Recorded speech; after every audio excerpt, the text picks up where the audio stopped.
안녕하세요, 헬레네입니다. 오늘 함께 이야기를 나눌 책은 완전학습 바이블입니다. 임 작가님이 쓰고 다산 에듀에서 편했습니다. 여러분은 공부란 단어를 들으면 가장 먼저 어떤 감정이 떠오르시나요? 공부하려고 할 때마다 와, 재밌다, 별로 어렵지 않아 라는 마음보단 하기 싫은데 이거 꼭 해야 되나? 이런 마음이 더 크진 않으셨나요? 공부를 잘하는 사람은 극히 드물죠. 거의 대부분의 사람들은 공부에 대해 별로 좋지 않은 감정이나 후회가 있을 거예요. 공부를 잘해보려고 노력했는데 잘 되지 않아서 환경이나 유전 탓을 할 수도 있고요. 그런데 공부머리는 정말 유전일까요? 반드시 그런 건 아닌데요.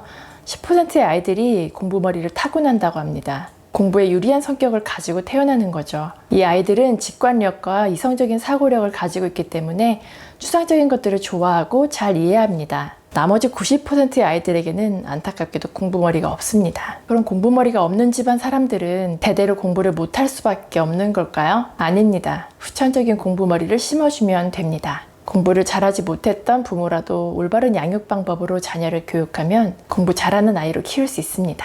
대신 조건이 있어요. 공부를 어떻게 해야 성과를 낼 수 있는지 그 방법을 충분히 이해하고 있어야 합니다. 어느 정도냐면 내일 당장 입시 공부를 시작하더라도 성공할 자신이 있는 상태를 말합니다. 공부를 잘하려면 두 가지가 필요합니다. 학습 방법과 학습 동기예요. 이 두 가지를 개발해 줄 사람은 누구일까요? 학교 선생님, 학원 강사, 과외 강사일까요? 모두 아니에요. 이건 부모가 알려줘야 합니다. 부모와 자녀 간의 대화, 상호관계, 가이드와 피드백이 종합적으로 모여 학습 방법과 학습 동기의 수준을 결정합니다. 목차를 보시면요. 1부에서는 성적의 성패를 좌우하는 공부 정서의 힘에 대해서 얘기하고 2부에서는 배운 것이 100% 이해되는 엄마표 완전학습에 대해서 알려줍니다. 3부와 4부에서는 과목별 완전학습법을 알려주는데요. 책의 마지막 부분 부록에는 엄마표 완전학습 Q&A가 나와 있어서 20개 정도의 사례를 살펴보면서 자신의 경우와 맞춰볼 수 있습니다. 성적은 공부 정서가 결정합니다. 제가 처음에 공부에 대한 감정을 여쭤봤잖아요. 여러분의 공부 정서를 묻기 위한 질문이었습니다. 공부 정서란 공부에 관한 정서적 경험의 반복으로 인해 쌓인 공부를 떠올릴 때 느껴지는 고착된 정서 상태를 말합니다. 많은 부모들이 아이들에게 공부를 시키기만 하고 공부 정서를 돌보는 데는 신경을 거의 쓰지 못합니다. 공부에서 중요한 건 공부 정서입니다. 공부 정서가 망가지면 밑 빠진 독에 물 붓기처럼 노력만큼의 결실을 보기 힘들어집니다. 부모는 아이들의 공부 정서를 망가뜨리지 말아야 합니다. 아이가 공부 잘하기를 바란다면 긍정적인 학습 태도를 습관화할 수 있게 돕고 정서지능을 잘 개발시켜줘야 합니다. 흔히 공부는 이성적인 활동이라고 생각하기 쉽지만 정서가 안정되지 않았을 때 이성적인 사고를 하기는 어렵습니다. 감정과 이성 중에 주도권은 감정에 있기 때문이죠. 아이가 공부에 집중하려면 집중하고 싶은 마음이 들어야 합니다. 공부 정서가 망가지는 이유는 무엇일까요? 여러 가지 이유가 있는데요. 먼저 너무 어린 나이에 공부를 많이 시킬 경우 공부에 대한 정서가 나빠집니다. 보통의 사람들은 만 7세가 되어야 문자 교육을 받아들일 상태가 되는데 요즘 아이들은 유치원에 가면서부터 한글과 영어, 수학 공부를 하게 됩니다. 어린 나이부터 하는 공부가 과연 재미있을까요? 너무 일찍 시작한 공부 때문에 공부가 하기 싫다는 감정을 갖기 쉽겠죠. 그 다음으로는 선행학습을 시키는 경우인데요. 선행을 한 아이들은 이미 학습 내용을 알고 있다는 생각에 수업에 적극적으로 참여하지 않게 됩니다. 그리고 자신이 다 알고 있다고 착각하지만 막상 평가를 해보면 오히려 자기 학년의 학습도 제대로 하지 못했다는 사실을 깨닫게 되죠. 또 다른 이유로는 학습 결손이 있습니다. 학습 결손이란 지금의 학습 활동을 아이가 잘 수행하고 이해하기 위해 필요한 선수 학습 내용을 제대로 이해하지 못하는 상태를 뜻해요. 다음 단계로 올라가야 하는데 이전 단계를 알지 못한다면 공부가 재밌을 수 없겠죠. 인지적 재미와 성취감을 느끼지 못하는 경우에도 공부 정서가 나빠집니다. 학습 내용이 이해되지 않기 때문이죠. 문제를 풀어야 하는데 안 풀리니까 짜증이 납니다. 그러다 보면 성취감을 못 느끼니 공부가 재미없다는 정서를 갖게 되는 거죠. 놀이의 가면을 쓴 학습 활동을 할 때도 주의해야 합니다. 특히 어린아이들에게 뭘 가르치려고 할 때 놀이를 빙자해서 주입식 교육을 하게 되면 공부에 대한 반감이 먼저 생길 수 있습니다. 마지막으로 공부 정서가 망가지는 이유는 부모의 부정적인 피드백 때문입니다. 공부하라는 잔소리와 성적에 대한 압박, 아이를 가르치면서 혼내는 행동들이 아이들의 자기 효능감을 떨어뜨립니다. 자기 효능감은 자신의 능력에 대한 믿음이에요. 자기 효능감이 낮아지면 학습을 수행하려는 인내심을 갖기 힘들겠죠. 그렇다면 공부 정서를 좋게 해주면 될 텐데요. 공부 정서를 살리는 기본 원칙에 대해서 말씀드릴게요. 첫 번째, 아이의 발달 상황과 학습 수준을 고려하는 거예요.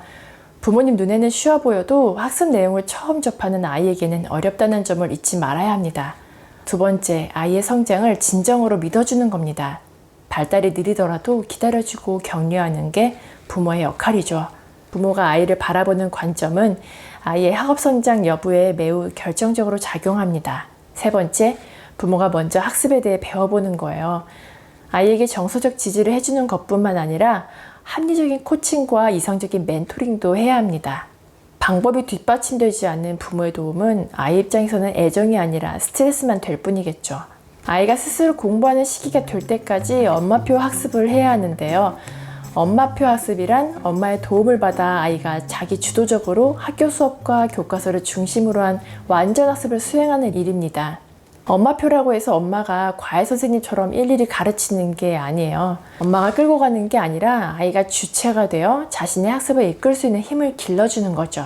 엄마표 학습을 완성하는 완전 학습의 핵심은 교과서 복습입니다. 초중등 과정에서는 문제집이 아닌 교과서만 가지고 공부해도 충분합니다. 아이가 매일 학교에서 배운 것을 복습할 수 있도록 봐주면서 학습 결손이 없도록 지켜봐주는 게 전부예요. 엄마표 학습은 초등학교 과정까지만 해주시면 돼요. 그리고 시간 기준이 아니라 과제 중심으로 공부한 뒤 아이가 그날 할 공부를 완수했다면 자유시간을 갖도록 해야 합니다. 그래야 지치지 않으면서 학업 성취를 이룰 수 있거든요. 이미 엄마표 학습의 시기를 놓치셨다면 아이와 부모의 관계를 긍정적으로 바꾸고 아이가 스스로 학습할 수 있도록 돕는 스터디 코드 같은 프로그램을 활용하는 것도 좋습니다. 아이를 가르쳐 본 경험이 있는 부모님들은 누군가를 가르친다는 게 얼마나 어려운 일인지 다들 아실 거예요. 혹시 아이가 잘 못 알아들을 때 화를 내거나 혼내진 않으셨나요? 아이가 잘 되기를 바라는 마음에서 비롯된 것이지만 결과적으로 봤을 때는 공부 정서를 망가뜨리는 행동입니다. 엄마표 학습을 수행하려면 내가 문제를 푸는 게 전부가 아니라 아이가 잘 이해하도록 가르치는 기술이 필요합니다. 앞서 말씀드린 것처럼 과외를 하듯이 일일이 가르쳐주는 게 아니에요. 어떻게 하면 아이가 우수한 학습자가 될 수 있을지 함께 고민하고 상의하면서 완전 학습을 하는 거죠.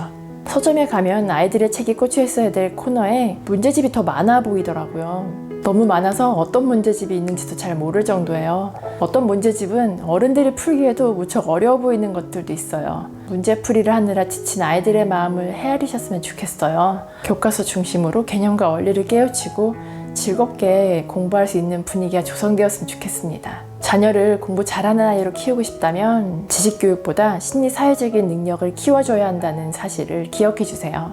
끈기, 자존감, 자기조절 능력 같은 거죠. 그래야 새로운 개념을 배울 때 끝까지 포기하지 않는 아이로 자랄 수 있을 테니까요.